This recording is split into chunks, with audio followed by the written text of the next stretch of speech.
अभी गत 28 नवंबर को हिमाचल प्रदेश पेंशनर संयुक्त मोर्चे के द्वारा जो आह्वान दिया गया था धरना प्रदर्शन का, इस धरने प्रदर्शन में प्रदेश के कोने कोने से पेंशनरों ने इसमें भाग लिया। इस ऐतिहासिक रैली की अध्यक्षता संघर्ष समिति के अध्यक्ष श्री सुरेश ठाकुर जी ने की, जिसमें प्रदेश के हर कोने कोने से 82 वर्ष तक के उम्र के जो हमारे पेंशन भाई थे, चाहे महिलाएं थी, भारी उत्साह से उसमें रैली में भाग लिया। जो हमारी एक ऐतिहासिक रैली हुई हिमाचल प्रदेश में, जिसमें 10,000 से अधिक पेंशनरों ने भाग लिया। इस हमारी एकजुटता को देख करके कुछ प्रदेश के हताश, निराश, हारे नकारे हुए स्वार्थी तत्वों के द्वारा उनको जब ये उन्होंने रैली देखी तो उसको लेकर के उनमें बौखलाहट आ गई है।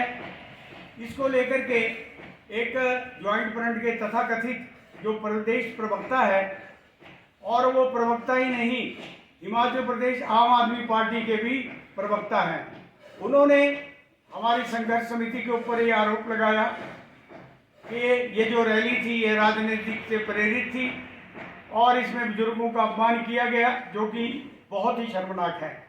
मैं संयुक्त संघर्ष समिति की ओर से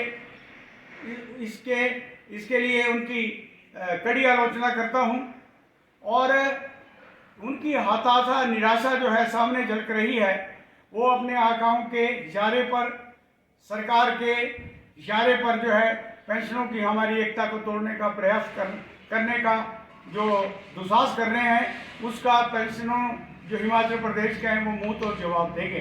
ये एक ऐतिहासिक रैली आज तक जो ना हिंदुस्तान में भी कहीं नहीं हुई। हिमाचल प्रदेश में पेंशन जिस तरह से अपनी मांगों को लेकर के उतरे थे, ये हमने पहले भी कहा कि जो हमारा प्रदेश के 19 राज्य स्तरीय संगठनों का जो विशाल संगठन है, ये एक गैर राजनीतिक संगठन है। इस संगठन में हर एक विचारधारा के लोग जो हैं इसमें शामिल हैं, लेकिन वो जो हमारी सभा हुई वो कोई राजनीतिक सभा नहीं थी। उसमें केवल मात्र जो हमारी पेंशनों की मांगे और जो सरकार को हमने नोटिस दिया था उसके तहत एक कार्यक्रम हुआ, सरकार की उसमें आलोचना की गई। लेकिन जो कुछ लोग हैं वो बार बार इसका प्रयास कर रहे हैं कि जो हमारा ये कार्यक्रम था राजनीति से प्रेरित था। हमारा राजनीति से कोई लेना देना नहीं है। व्यक्तिगत रूप से किसकी कोई भी विचारधारा हो सकती है, वो अलग विषय है, लेकिन यहाँ जो है हम सब एकजुट हैं। मैं चुनौती देता हूँ तथाकथित संगठन को कि अगर उनमें हिम्मत है और वो सच्चे हितैषी हैं पेंशनरों के, तो आएँ और सड़कों में हमारे साथ उतरें। जब हम संघर्ष समिति ने पिछले 17 अक्टूबर को सरकार को नोटिस दिया था धरना प्रदर्शन का, और पूरी प्रदेश में एक ऐतिहासिक धरना प्रदर्शन हुआ, उससे पहले बौखलाहट में इन्होंने सरकार के इशारे पर 14 तारीख को एक ड्रामा करने का जो प्रयास किया, उसको प्रदेश के पेंशनरों ने बुरी तरह से विफल कर दिया। मैं पूछना चाहता हूं उनसे, जब हमने नोटिस दिया सरकार को 18 तारीख का कि हम प्रदर्शन करेंगे, तो इनको क्या सामसूम किया था? क्यों इन्होंने धरना प्रदर्शन नहीं किया?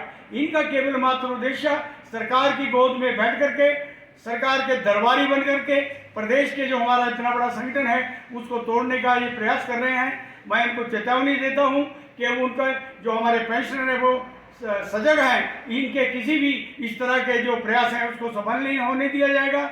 और मैं ज्वाइंट कमेटी की ओर से जो हमारे 19 संगठन हैं, उनके सभी पदाधिकारी, सभी सम्मानीय सदस्य और जो अन्य भी लोग संगठन रह गए हैं, मैं उनसे अपील करता हूं कि वो इस तरह के इनके बहकावे में ना आए और अपनी एकजुटता को बनाए रखें, क्योंकि हमारा ये संघर्ष जो है, जब तक हमने सरकार इसको स्वीकार नहीं करेगी, जो हमने 14 मांग सूत्री या सरकार को दिया है, तब तक के हमारा संघर्ष जो है जारी रहेगा।